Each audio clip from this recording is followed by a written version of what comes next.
Start the car with the brand new key fob. I'm going to put the key fob down there. Foot on the brake. Hit the starter. Nothing. One more time, let's hit it. Nothing. How about 3 times? No. Alright, so I'm going to press and hold.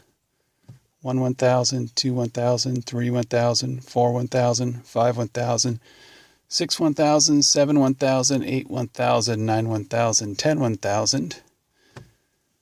Push it again. There it is.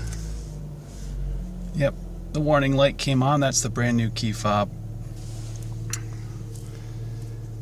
Something is wrong with the immobilizer, I think. Who knows?